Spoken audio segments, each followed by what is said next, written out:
पार्वन श्राद्ध करना चाहिए। पिता की मृत्यु हो जाने पर जब तक उसका सहपिंडन वार्षिक श्राद्ध न हो जाए तब तक बीच में पिता आदि पितरों का पार्वन श्राद्ध नहीं करना चाहिए। इस बीच में श्राद्ध पक्ष महालय आवे तो उसमें पितामह आदि की श्राद्ध करनी चाहिए, पिता के साथ रखकर नहीं, क्योंकि पितामह का सपिंडीकरण न होने से पितरों की श्रेणी में उनका प्रवेश नहीं हुआ है।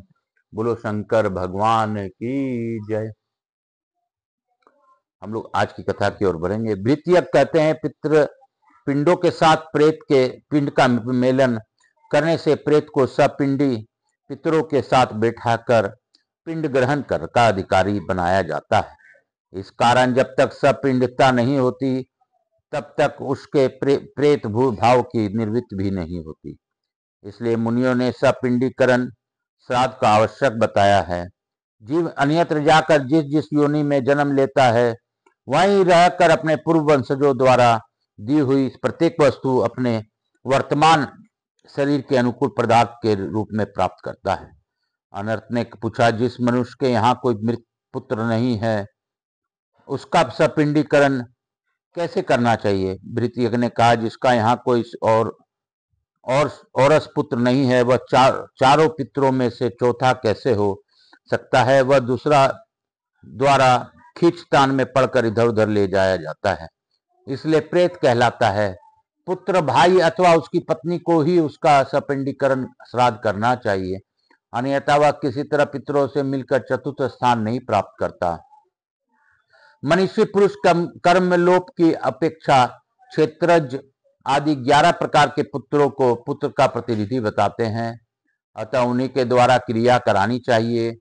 राजेंद्र, यदि समय पर प्रेत की उत्तर क्रिया सर्वाधि न हो सके तो प्रेत तत्व विनाशक नारायण बलि का अनुष्ठान करना चाहिए।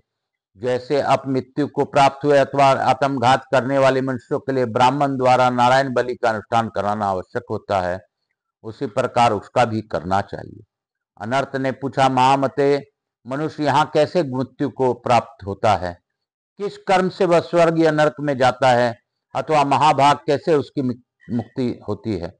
यह सब मुझे विस्तार पूर्वक बताइए। भृत्यक ने कहा, राजन, इस जगत में 3 प्रकार के मनुष्य होते हैं, धर्मी, पापी तथा ज्ञानी। इन तीनों के पृथक पृथक 3 गतियां मानी गई है। धर्म में स्वर्ग, पाप में नरक और ज्ञान से मोक्ष की प्राप्ति होती है। श्री कृष्ण सहित धर्मपुत्र महाराज युधिष्ठिर ने शांतनु नंदन पितामह भीष्म से इसी विषय को इस प्रकार पूछा था। युधिष्ठिर ने पूछा, पितामह, यमलोक में कितने नरक बताए गए हैं? उन सब में जीव किस पर पाप से जाते हैं? भीष्म जी बोले, वत्स, यमलोक में प्रधानतः 21 नरक बताए गए हैं जिनमें जीव अपने अपने कर्मों के अनुसार जाते हैं। वहां चित्र और विचित्र नाम 2 लेखक हैं। चित्र सब प्राणियों का धर्म लिखते हैं, विचित्र यत्न पूर्वक सब पातकों का उल्लेख करते हैं। धर्मराज के 8 दूत हैं जो सदा अपने वश में आए हुए मनुष्यों को मृत्यु लोक में से यमलोक ले जाते हैं। उनके नाम इस प्रकार हैं, कराल, विकराल, वक्रनाश, मोहदर, सौम्य, शांत, नंद और सुवाक्य। इनमें पहले के 4 दूत बड़े भयंकर बताए गए हैं, ये सब पापियों के यमलोक ले जाते हैं। शेष 4 सौम्य रूप और सौम्य शरीर धारण करने वाले हैं, वे धर्मात्मा मनुष्य को विमान द्वारा धर्मराज के नगर में ले जाते हैं। इन सब के असंख्य विकिंकर हैं। इनकी सहायता के लिए यम ने ज्वर से लेकर यक्षमा तक 108 रोग बताए हैं। वे रोग ही पहले जाकर मनुष्यों को अपने वश में करते हैं, तत्पश्चात यमदूत सब लोगों से अलिखित रहकर वहां जाते हैं और नाभि के मूल भाग से स्थित हुए वायु रूपधारी सूक्ष्म शरीर अभिमानी जीव को लेकर यमलोक के मार्ग से जाते हैं। वहां पापी जीव को वे भूमि पर खड़ा करके पैदल चलाते हैं। यमलोक में जाने में के 86,000 मार्ग हैं। उन सब में पहले और सब और से बहती हुई वितरणी नदी प्राप्त होती है, जिसके एक स्रोत में रक्त और तीसरे अस्त्र बहते हैं। जो मनुष्य मृत्यु काल में ब्राह्मण को धेनु दान दे करते हैं, वे उसी के पूछ पकड़कर उसी नदी के पार हो जाते हैं। दूसरे लोगों को वह 100 योजन विस्तृत नदी हाथों से ही तैर कर पार करनी पड़ती है। बैतरणी का दूसरा स्तोत्र जलमय है। इस मार्ग से धर्मात्मा पुरुष ही यात्रा करते हैं। जो लोग मृत्यु काल में गोदान करते हैं वे उसकी पूंछ पकड़कर बैतरणी के पार होते हैं। दूसरी गोदान रहित पुरुष अपने बाहों से ले ही तैर कर उसके पार होते हैं। बैतरणी पार होने पर पापी और धर्मात्मा पुरुषों के मार्ग अलग हो जाते हैं। पापी पाप मार्ग से पैदल जाते हैं और धर्मात्मा धर्म मार्ग से श्रेष्ठ विमान पर बैठकर यात्रा करते हैं। बैतरणी के उस पार 5 योजन विस्तृत 80 पत्र नामक वन है जो पापियों को महान दुख देने वाला है। वहां एक एक वृक्ष की एक एक टहनी के लोहे के ही 100 पत्ते हैं जो तलवार की तरह सब ओर से मनुष्य के शरीर में छिन्न भिन्न कर देते हैं। जिन दुरात्माओं ने दूसरों का धन और पराई स्त्रियों का अपहरण किया है उनके 80 पत्र वन की यातना सहनी पड़ती है। 9 श्राद्ध से उससे छुटकारा मिलता है। उसके आगे बहुत ऊंचा सुविख्यात कुटसालमली है जो सब ओर से कांटों से भरा हुआ है। सदा निर्दयतापूर्ण बर्ताव करने वाले विश्वासघाती मनुष्य उस वृक्ष की डाल में नीचे मुंह करके लटका दिए जाते हैं और नीचे आग जलाकर उन्हें दिन रात संताप दिया जाता है। एकादशा श्राद्ध करने पर उसी कष्ट से छुटकारा मिलता है। वहां से आगे भयानक आकार वाले नरक हैं जो तेल यंत्र के समान हैं। उसमें ब्रह्म हत्यारे तथा न्याय प्राप्त कर्मियों को जीव पेरे जाते हैं। द्वादशा श्राद्ध एवं दान करने पर जीव को उस संकट से छुटकारा मिलता है। उसके बाद बहुत से लोहे के तपाए खंबे खड़े किए गए हैं। पराई स्त्री से अनुरक्त होने वाले मनुष्यों को उन शंभों का आलिंगन करना पड़ता है। मासिक श्राद्ध करने से जीव उस कष्ट से छुटकारा पाते हैं। उससे आगे लोहे के समान दाढ़ों वाले भयंकर कुत्ते खड़े रहते हैं जो मांसभक्षी मनुष्यों को खाते हैं। त्रिपाक्षिक श्राद्ध करने पर उन्हें इस कष्ट से मुक्ति मिलती है। तदंतर लोहे की सी चोंच वाले कौवे उपस्थित होते हैं जो उन मनुष्यों को आंखें नोच लेते हैं या फोड़ देते हैं जिन्होंने शक्ति पूर्वक पराई स्त्री की ओर दृष्टिपात किया है। द्वितीय मासिक श्राद्ध के द्वारा उसे कष्ट से रक्षा होती है। तदंतर शालमलीकुट और अन्य लोग कंटक हैं। चुगली करने वाले मनुष्य उनके बीच में ले जाए जाते हैं। त्रैमासिक श्राद्ध द्वारा उस यातना से बचाव होते हैं। इसके बाद रौरव नाम से प्रसिद्ध महाभयंकर नरक है। उसमें बड़ी भारी पीड़ा होती है। ब्रह्म हत्या करने वाले पापियों को उसी नरक में डालने का आदेश दिया जाता है। धन पुरुष भी उसी के ऊपर पैर और नीचे मुंह करके लटकाए जाते हैं। चातुर्मासिक श्राद्ध के दान से उस संकट से छुटकारा मिलता है। तदनंतर कुंभीपाक नामक भयंकर आकार वाले नरक हैं। जो लोग यहाँ दंभ और पाखंड में संलग्न तथा नर हत्या करते देखे जाते हैं वे कुंभीपाक के खोलते हुए तेल में डाले दिए जाते हैं। उन सान मासिक श्राद्ध के द्वारा उसकी मुक्ति प्राप्त होती है।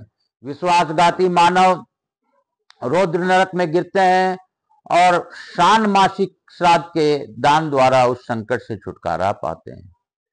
दूसरा नरक सांपों और बिच्छुओं से भरा हुआ है। जो इन संसार में पाखंड फैलाते हैं वे नीच मनुष्य उसी में गिराए जाते हैं। सप्तम मासिक श्राद्ध में जिस दिए हुए दान के द्वारा उस संकट से मुक्ति मिलती है उससे भिन्न सर्वंतक नामक नरक बताया गया है जो वेदों के नष्ट करने वाले साधु पुरुषों को निंदक और दुरात्मा है। उनकी जीभ को आग में तपाए हुए संडसों द्वारा उखाड़ लिया जाता है। जो लोग अपने काम बनाने के लिए और दूसरों के लिए भी झूठ बोलते हैं उनके सब अंगों को वहां कुत्ते नोच नोच कर खाते हैं। अष्टम मासिक श्राद्ध के दान द्वारा उनकी उस संकट से मुक्ति होती है। इसके बाद महातप्त अग्निकूप नामक अत्यंत भयंकर नरक है जिसमें झूठी गवाही देने वाले मूढ़ मानव गिराए जाते हैं। वे अत्यंत दुखी होकर वहां के भयंकर यातनाएं सहन करते हैं। नवम मासिक श्राद्ध उसके परम आद प्रदान करने वाला होता है। उस नरक के आगे दूसरा भयानक नरक है जो सब और लोहे के किलों से भरा हुआ है। वहां आग लगाने और स्त्री हत्या करने वाले पाप आत्मा या यमदूतों को मार खाते हैं और दुख से आतुर होकर चारों ओर भागते हैं। दसम मासिक श्राद्ध के द्वारा उन्हें उस संकट से छुटकारा मिलता है। तत्पश्चात अंगारस राशि में व्याप्त भयंकर नरक है, उसमें स्वामी से द्रोह करने वाले मनुष्य सब और घुमाए जाते हैं। एकादश मासिक श्राद्ध का दान उन्हें उस संकट से बचाता है। उसके बाद तपी हुई बालू से भरा हुआ एक भयानक कर नरक है, जो मनुष्य स्वामी को आया हुआ देख उनके यथा योग्य सेवा न करके भाग खड़े होते हैं। वे वहां दुखी होकर यातना भोगते हैं। उनके पास द्वादश मासिक श्राद्ध पहुंचता है और उन्हें संकट से बचाता है। मरे हुए पुरुष के लिए उसके भाई बंधुओं द्वारा वर्ष के भीतर जो कुछ भी अन्न और जल दिया जाता है उसे भी यमलोक के मार्ग में भोगते हैं। तत्पश्चात वर्ष पूरा होने पर वे धर्मराज के समीप पहुंचकर अपना शुभ अशुभ कर्म का फल बतवाते हैं। इस प्रकार 15 नरकों का सेवन करके मनुष्य पुनः मृत्यु लोक में जन्म ग्रहण करता है। जो लोग हेतुवादी कोरे तर्क का सहारा लेने वाले हैं, उनका जन्म विदेश में भारतवर्ष से भिन्न देश में होता है। नित्य तर्पण करने से उनकी तृप्ति होती है। जो स्वामी से द्रोह रखने वाले हैं, वे कुराज में जन्म लेते हैं पाते हैं। एकोदिश श्राद्ध से उनकी तृप्ति होती है। जो मनुष्य देवता, पितर और ब्राह्मणों को दिए बिना ही भोजन करते हैं, उन्हें उस पाप के कारण ऐसे देश में जन्म लेना पड़ता है जो दुर्भिक्ष से पीड़ित रहता हो। ऐसे लोगों को उनके छया तिथि में श्राद्ध होने पर तृप्ति प्राप्त होती है। जो लोग परस्पर अनुराग पूर्वक रहने वाले पति पत्नी के एक दूसरे से झूठी बातें कहकर भेद कलह एवं फूट पैदा करते हैं, उनको दुष्टा स्त्री प्राप्त होती है, जो कि एक बात कहने पर क्रोध पूर्वक 10 बात सुनाती है। ऐसा लोगों को कन्यादान के फल से सुख प्राप्त होता है। जो मनुष्य कन्यादान में विघ्न डालते हैं अथवा कन्या का विक्रय करते हैं, वे केवल कन्याओं को जन्म देते हैं, पुत्र को नहीं। उनकी वे कन्याएं पंचशूली, विधवा और दुर्भाग्यवती होती हैं। उन्हें भी कन्यादान का फल प्राप्त होने से ही सुख मिलता है। जिन्होंने रत्नों और शास्त्रों की चोरी की है, वे निर्धर, गूंगे, लंगड़े और अंधे होते हैं। सासदान के पुण्य से उन्हें सुख प्राप्त होता है। इस प्रकार से मृत्यु लोक में स्पर्श दिखाई देने वाले नरक बताए जाते हैं। बोलो शंकर भगवान की जय। बोलो काशी विश्वनाथ की जय। बोलो श्राद्ध पक्ष की जय। श्राद्ध पक्ष आने वाला है। इस विधि को मेरे भोलेनाथ आपको श्राद्ध पक्ष के पहले ही सुनवा रहे हैं, ताकि हम लोग अपने जीवन में श्राद्ध किस प्रकार करना चाहिए यह जान सकें, या किसी के मृत्यु के बाद क्या क्या करना चाहिए यह जान सकें। बाबा बहुत कृपा वाले हैं। बाबा अपनी अद्भुत बातें बताते रहते हैं और बाबा के इसी प्रताप के कारण लोग बाबा को पूछते हैं। हम लोग यही कहेंगे, भजाकर तू श्री शिवाय नमस्तुभ्यं, जपा कर तू श्री शिवाय नमस्तुभ्यं। जीवन का है ये सार, श्री शिवाय नमस्तुभ्यं। श्री शिवाय दीदी श्री शिवाय नमस्तुभ्यं। श्री शिवाय नमस्तुभ्यं। भजाकर तू श्री शिवाय नमस्तुभ्यं, जपा कर तू श्री शिवाय नमस्तुभ्यं। जीवन का है ये सार, श्री शिवाय नमस्तुभ्यं। श्री शिवाय नमस्तुभ्यं। श्री शिवाय नमस्तुभ्यं। हम लोग लघु आरती करते हुए आज की कथा को यहीं पे विराम देंगे, और यही कहूंगा फिर से कि अपने जीवन में बाबा भोलेनाथ का स्मरण करते रहिए और जीवन में सारे दुखों को आप दूर करते रहिए। एक लोटा जल सारी समस्या का हल, इसमें कोई शंका नहीं। हमारे आसपास जो भी देवालय हो, शिव मंदिर हो, वहां अवश्य जाकर जल चढ़ाएं।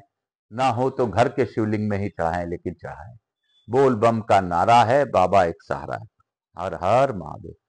कर्पूर गौरम करुणावतारम संसार सारम भुजगेंद्रहारम सदा वसंतम हृदयारविंदे बम भवानी सहितम नमामि।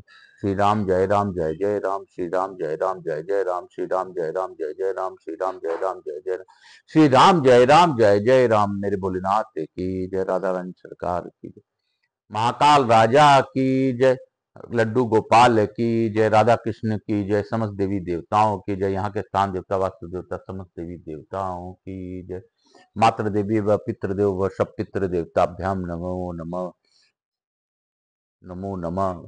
श्री गुरुवे नमः, श्री गुरुवे नमः। सदा भवानी दाहिने सम्मुख रहे गणेश, पांच देव मिल रक्षा करे, ब्रह्मा विष्णु महेश।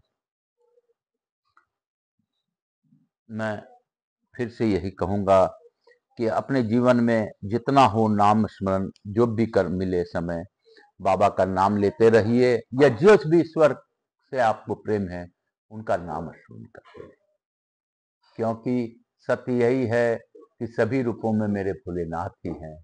चाहे वो जगन्नाथ हो, चाहे विश्वनाथ हो, चाहे ब्रह्मा हो, चाहे विष्णु हो, चाहे श्याम हो, सभी रूपों में मेरे बाबा भोलेनाथ हैं। तो उनका स्मरण करते रहिए। काल हर दुख हर दारिद हर कष्ट हर, हर हर महादेव। मैं प्रथम पूज्य देव गणपति गणेश जी महाराज से प्रार्थना पूर्वक निवेदन करता हूं कि आप